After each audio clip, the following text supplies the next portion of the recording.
I'm a fire medic on wildfires. I found something in the smoke. Thunderstorms yielded a surprising amount of rain, slowing the immediate progression of the wildfire to a dull advance. It sulked to the understory, as if it were pouting, greedily gobbling dead grass but hesitant to touch the heavier fuels. It was biding its time and snatching chance like a spoiled child on Halloween.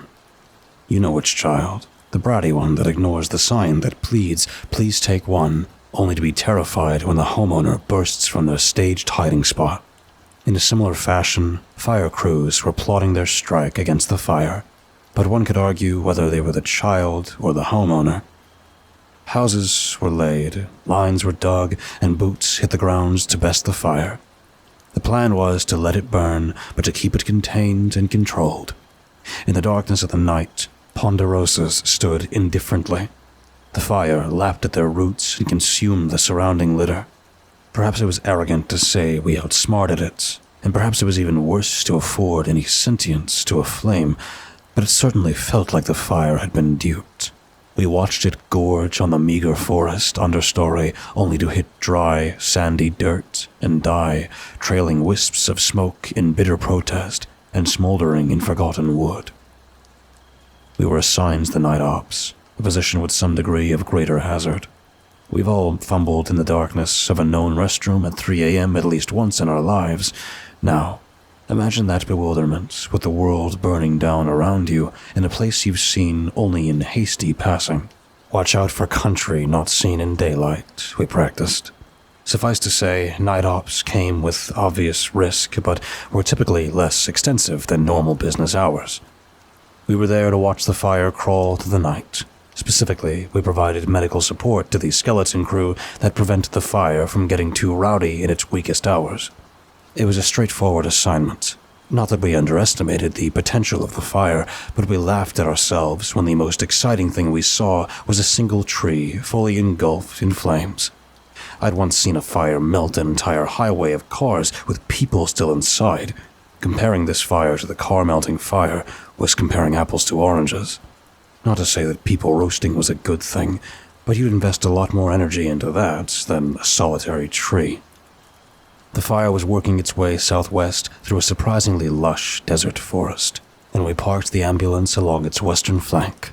It churned beside us against the road. Smoke rolled in and out of varying intensities, and at its thickest we moved our rig when we couldn't see more than a few feet in front of the ambulance, or when our eyes burned, or when the drifting embers looked particularly frequent and extra spicy. And we waited. Occasionally, the radio would buzz to life, but the traffic was never more than status. So, we waited more. At least a bored medic meant that all souls were safe, and the blaze was respectfully beautiful in its ominous course through the witching hours. But as a whole, fires are mourned. We grieve the separation and loss that they evoke, the forced unfamiliarity. But there is beauty in wildfire if you look, and despite the outwardly destructive appearance, abundance follows. Like new life enters the world bloodied, screaming, and scantily covered in excrement, so too are fires, just as messy in the process of creation. It should be remembered, however, that wicked things wait to feast on the tender flesh of any opportunity, stalking gravid chance in times of great labor. It was some time prior to midnight. My partner was stretched out in the back of the ambulance while I watched the stars flicker in a break through the smoke. I'd caught a spot fire across the line some time earlier and took care of the problem, alerting the division and continuing the course. It wasn't much of a threat, just something to do and something worth noting. My stargazing and vigilance came to an abrupt halt when a veil of acrid smoke obscured everything in front of the rig. Behind the rig, the smoke clung in thinner patches and glowed a warm orange between the silhouettes of spindly conifers. The silence of the night broke with a harrowing crash. Realistically, I suppose it was a tree succumbing to the doings of fire and gravity, but in my mind, it sounded like the sickening splinter of bone against force, a wet, agonizing separation of marrow and calcium. The noise was alarming and only worsened by the subsequent sound of an elk screaming. Shivers rolled through me. I'd seen plenty of elk in the days I'd been here, but the creatures hadn't made a single sound until tonight. An elk's bugling is a haunting sound. Of course it is. I knew what they sounded like, but this was just different. The piercing sound came from behind us in the distance, and coupled with the snapping of whole trees, it sputtered a sense of dread and desperation. Ever the illogical person, I thought of the elk trotting to the blaze, lost from its companions and calling for them in a panic, its nostrils flaring as fire licked its heels. I stepped out of the ambulance to listen to the animal, my eyes watering in the thick smoke. I listened for a moment before I opened the side door to the back of the ambulance. Was that an elk? My partner, Bobby, chirped. Yeah, and a snag fell. That was the thud, I replied. The elk called again. This time, the solemn note came from within the thickest smoke in front of us. Yes, there was a lost elk calling for its kin. It had to be. This wasn't anything extraordinarily ominous. At least, no more ominous than the thought of living creatures burning alive. Another loud crack snapped in the distance, diverting my straining gaze leftward. Faster than I could redirect my attention again, there was a heinous growl mixed with a coarse hiss to my immediate right. Its voice was as dry as the landscape, as if its vocal cords had long ago desiccated to fibrous sinew, and now flapped on dusty corpses' breath. Something large shambled in the night as it rushed towards me. Blinded, I could only hear its limbs scuttle and flail across the ground, scattering gravel in its wake. It sounded almost clumsy, driven by reckless vitriol. Its body toppled over itself as it lurched forward, blindly, crashing and thrashing across the earth. Its leathery tongue whispered foreign curses full of malice. All the while, it remained concealed in smoke and darkness. Oh my God! I screamed and fell backwards. We had parked the rig on the shoulder of the road, causing the passenger side to dip downwards. I launched myself in the only feasible direction of escape, up and into the open ambulance door. The middle of my back struck the steps leading into the ambulance. I threw my arms back to leverage my weight up, fighting gravity, and kicked my feet wildly into the abyss to deter whatever approached me. I wanted to fight. I wanted to sink my heel into its rotten face if it was going to get me, make it regret coming after me. But the urge succumbed when I thought of my partner. Not only would he have to watch me be forcibly dragged by my feet into the burning hellscape beside us, but he'd be alone to defend himself, and I didn't want to put the poor kid through that. So I drove my last frantic kick into the ground and pushed with my legs while I pulled myself into the ambulance, jumped to my feet, and reached out into the blackness to slam the door shut. I breathed only after the reassuring click of the lever lock slid into place, sealing us safely inside. What the fuck was that? He shrieked. I don't know. Did you hear it? It didn't sound right. I cut him off to fumble with my flashlight. Bright white light filled the box. I pointed the beam out the door window, but the light hit the glass pane and reflected my face back. I nearly screamed again when I met with my terrified expression staring back at me. I can't see shit.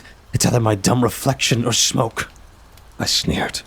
My partner was silent for a moment before he whispered, "Skinwalker."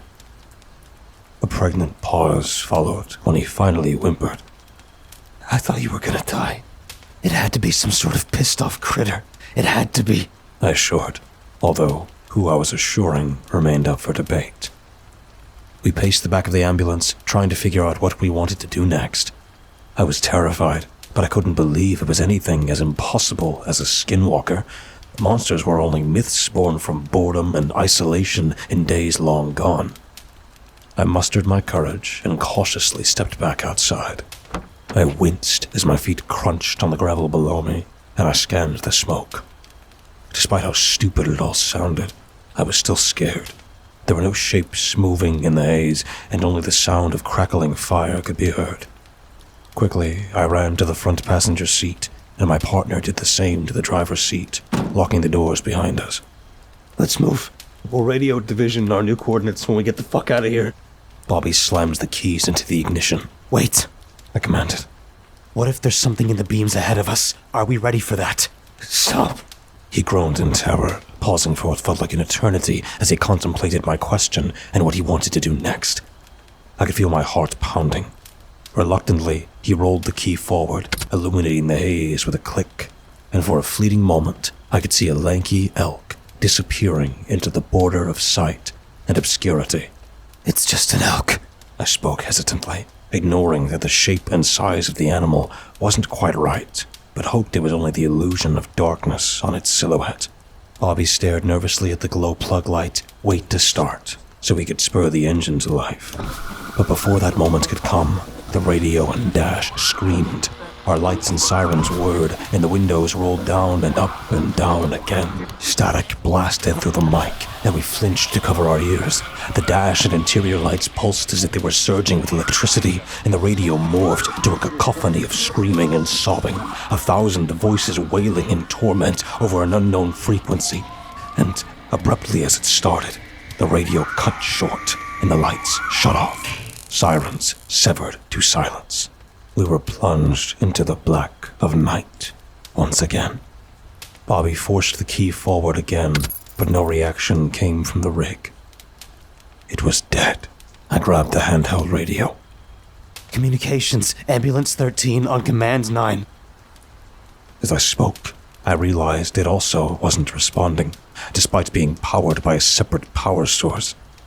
I twisted the knob to restart it, with no change. We were cut off completely from everything. I passed a nervous glance to my partner before my lungs began to sting with the heavy smoke that poured through the open windows, filling the cab and ultimately my chest with soot. Listen, I spoke quietly. Crawl into the box. I gestured to the narrow passage between us that connected the cab to the ambulance box where the gurney rested. Lock the cab doors. I'm going to go get a Pulaski and a flare from the side compartments. Open the back when I knock. Bobby stared back at me in silence. He didn't yet react.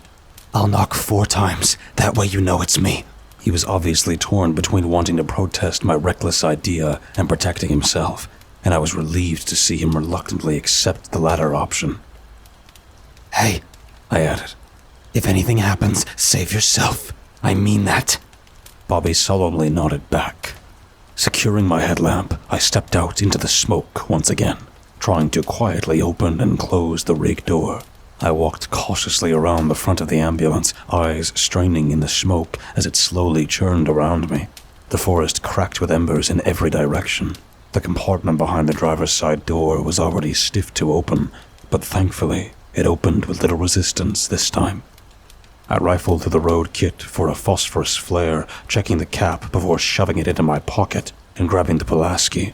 I pulled the protective cover from the sharpened edge, briefly sliding my finger over the axe side of the tool to reassure myself of its potential brutality. What the fuck was that? Bobby hissed. I spun around to scold him for following me, but he wasn't there. My confusion was quickly replaced with panic, however, when my feet were pulled out from under me, and I was dragged furiously down the road into the night and fire. Bobby heard the muffled scream of his partner, followed by a scuffle. He jumped to his feet and looked toward the cab, eventually creeping forward to peer more clearly through the windshield and pass a glance through the open windows beside him. He couldn't see her, nor could he hear anything that indicated she was anywhere nearby. He heard her warning echo in his mind. Save yourself, and chewed on the possibilities. Emboldened by poorly considered courage, he erupted to his feet. Running to the rear of the ambulance, he forced the lock's latch open and wrapped his fingers under the handle. His newfound bravery dwindled briefly as he contemplated what could await on the other side of the door. And as he pulled the handle, a stout kick interrupted him on the side door. 2 more knocks followed. Bobby? The familiar voice called. It's just an elk, she assured. Bobby's body visibly relaxed to hear her voice. He stumbled over the gurney, shuffling to approach the door. There was a light scraping on the outside of the rig, and he assumed it was his partner struggling to open the locked door. He reached for the lock when he remembered her clearly stating, "I'll knock 4 times." Bobby's mind raced, and his heart followed suit. frantically considering what was actually standing outside of the door, if it wasn't his partner. Just an elk. He replayed its perfect mimicry in his mind. Hey, you said you'd knock on the back door. He spoke sheepishly. I can't see shit. The voice retorted defensively. He was frustrated and afraid simultaneously. Maybe she really couldn't see where she was. He approached the side window cautiously and with quiet steps, hoping to see her glaring through the window in disapproval and pawing at the door, eager to scold his paranoia. But there was nothing. Just smoky darkness. How many times did you say you'd knock? Silence followed. Bobby stewed in a quiet terror, sure he'd caught the truth he needed to hear from this imposter. 4 times. The voice finally spoke at the back door. It was not her familiar voice this time, but a wicked whisper beneath a sinister tone. Bobby's head whipped backwards, and he scrambled to reach the door. Gracelessly, he flew over the gurney, bashing his knee into the hard frame, and fumbled to engage the locking mechanism. On the other side, he could hear the thing shuffle and struggle with the door. Its fingers, if it had fingers, pulled on the door and met only the sureness of the lock. It let out a monstrous screech before slamming its body into the rig once, twice, 3 times with a cracked window, and finally a 4th with the greatest force and frustration. Bobby scuttled up the gurney as he saw its figure loom through the window. Oh my God. It wailed in her terrified voice once again. Oh my God. Oh my God. Oh my God. Each time it cursed, its voice ran over itself until the sound morphed into an inhuman moan. It finally hissed and pushed away from the ambulance, galloping on broken, noisy joints. Bobby could hear the slapping of its naked flesh racing into the night beyond. He whimpered. He panted. Dragged by my ankle, the distance felt endless as I was raked mercilessly across the ground. My Nomex yellow shirt had been pulled free, exposing my back and belly. Rocks and sticks tore holes in my pants and bit at every inch of bare skin that they could. My spine scraped across basalt, erupting in vibrant red and quickly staunched with dust and darkness. But just as I questioned how long I could endure the onslaught, I was abruptly dropped in a small clearing. I had only a second to loathe the experience before I rolled on my knees to feebly confront my attacker. What the fuck was that? What the fuck was that? What the fuck was that? The sinister voice chanted, its cadence increasing with malicious excitement. I could see it crawling in the smoke, lurking behind thick, blackened trees. It's just an elk. It spoke in my voice. Struggling to my feet, I felt my heart hammer. The sudden switch from ground to feet after such an adrenaline dump and the searing pain in my body, coupled with the absolute madness I was enduring, left me quickly spent, and I felt my vision speckle as I nearly lost consciousness. Succumbing to involuntary sleep in this moment was surely a death sentence, so I pushed myself up and marched in place, forcing blood through my battered body. The thing in the trees had been eyeing me keenly, but it lolled its head acutely toward me and perked its body into a more hostile stance as I strained to remain upright. Perhaps it feared it was losing an easy meal. Perhaps it didn't like that I still had any semblance of fight in me, even if just a little. Beside us both, the previously melodramatic fire sprung to life as a ponderosa torched, erupting hot flames and devouring the understory and canopy. My pupils dilated in the new light, and the smoke cleared as the fire burned more completely. The fire jumped from crown to crown. For a fleeting second, I looked at the monster, unsure what terrified me more. This land was no stranger to fire, but I had underestimated its familiarity to spirits. Its blackened red skin resembled that of a burned body, taut, overcooked muscle with pale yellow blisters in patches less warped by heat. It was vaguely human, yet it crawled on its hands and feet with ferocious and unexpected speed. All human resemblance vanished at its head, however. Despite a skeletal human face, its jaws moved independently, while its tongue wriggled wildly and unrestrained. An insect, an elk, a monster. puffed its emaciated chest out as it lurched forward, growing with spite, only to be interrupted by a freshly reignited snag that came abruptly crashing down onto it. I took the opportunity to run, both from the monster and the fire. It howled behind me, and I didn't bother to look back at its fate, hoping it was as mortal to the forces of nature as I was. Fire loomed around me. It wasn't a flurry of unstoppable flames, but it certainly hovered at a quiet threat and seared my skin. I could hear elks circling me, uncharacteristic to how they normally acted. How many of those creatures were there? Their mimic bugles turned to human cries, turned to a noise unique to whatever pursued me.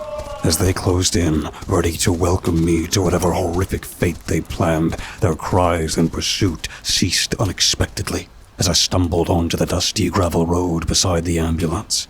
I didn't hesitate to run to the rig, tripping and falling to my knees once more. Open the fucking door! I screamed at Bobby. No.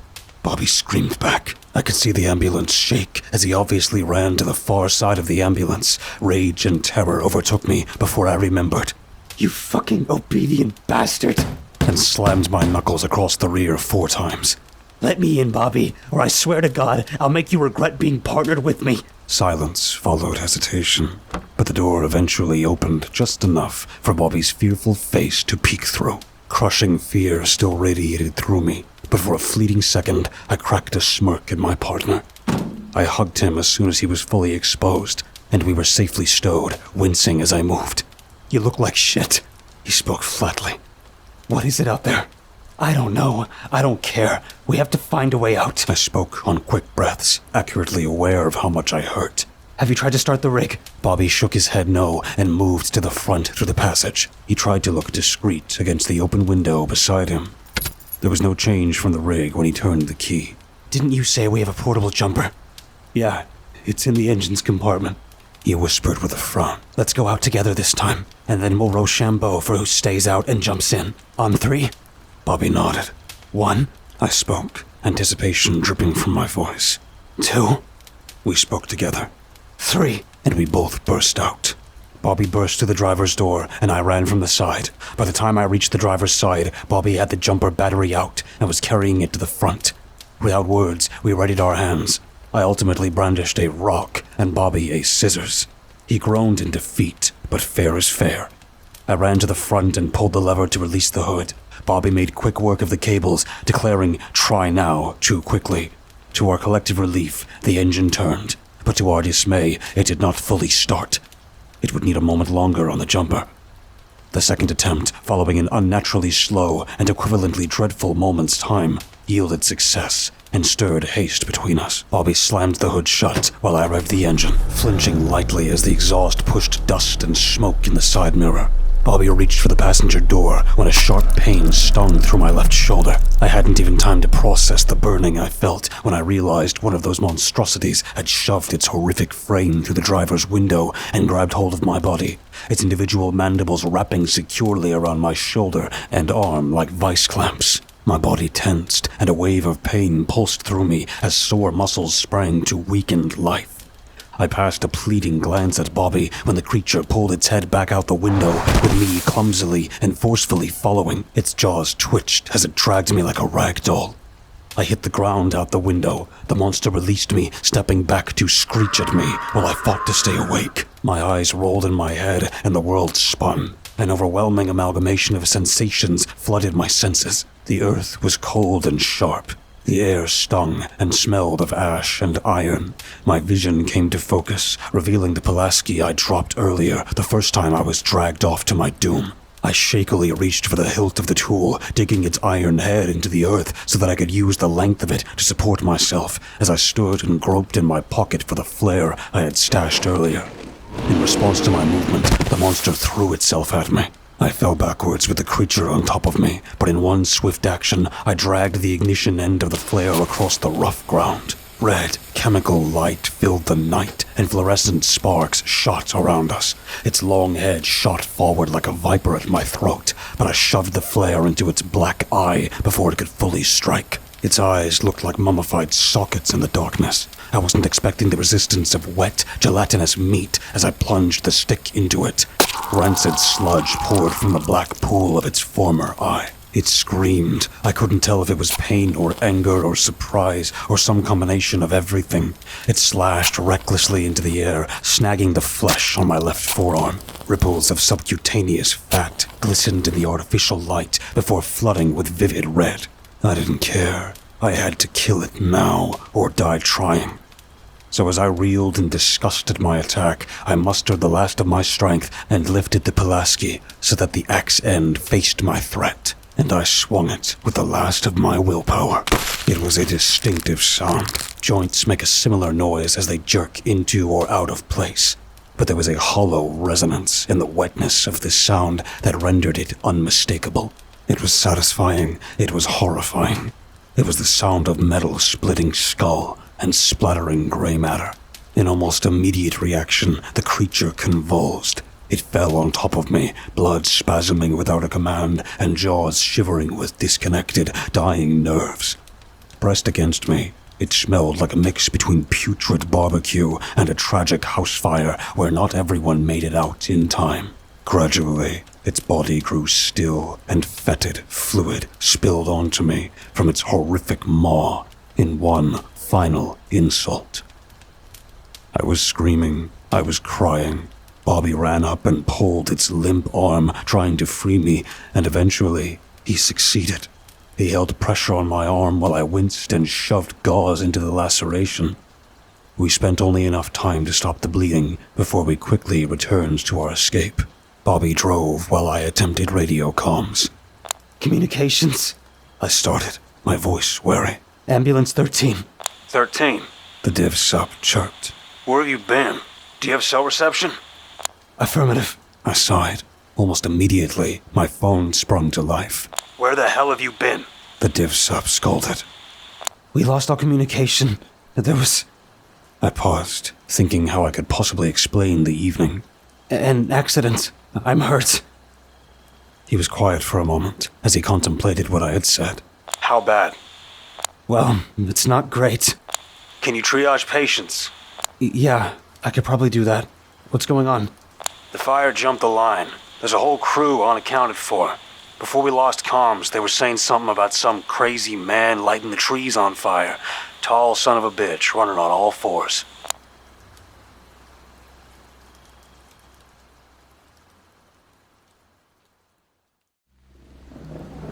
Thank you for listening and delving with me into the dark together.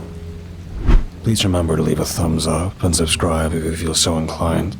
The more engagement this video gets, the more YouTube will push my content to others. Thus, the following will grow. All stories read in this channel will be available on Spotify, iTunes, and just about everywhere else. Links in the description. Thank you for listening and feeding the cause. We'll be seeing you